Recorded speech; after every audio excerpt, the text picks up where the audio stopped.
அஜித் தான் mass hero. அப்போ விஜய் சூட்டை கிளப்பிய லட்சுமி மேனன். தமிழில் கும்கி யானையுடன் அறிமுகமானவர் நடிகை லட்சுமி மேனன். தொடர்ந்து சுந்தரபாண்டியன், பாண்டிய நாடு என வெற்றி படங்களை கொடுத்த அவருக்கு அடுத்தடுத்த பட வாய்ப்புகள் வந்திருக்கும். ஆனால் இந்த வாய்ப்புகளை நான் சிகப்பு மனிதன் படத்தின் தோல்வி தடுத்தது.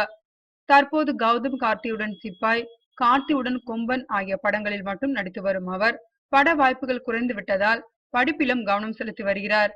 அவரிடம் தமிழ் ஹீரோக்களில் உங்களுக்கு யார் பிடித்தவர் என்று கேட்கப்பட்டது. அதற்கு தமிழ் சினிமாவில் எனக்கு பிடித்த நடிகர் அஜித் தான், அவர்தான் மாஸ் ஹீரோ என்று கூறியுள்ளார். விஜயை பற்றி கேட்டபோது அவர் ஒரு சிறந்த டான்சர் என்று மட்டும் கூறியுள்ளார். மேலும் சூர்யாவின் நடிப்பு எனக்கு ரொம்ப பிடிக்கும் என்றும், சிம்புவின் ரொமான்ஸ், ஆர்யாவின் உடல் அமைப்பு பிடிக்கும் என்றும் கூறியுள்ளார் லட்சுமி மேனன்.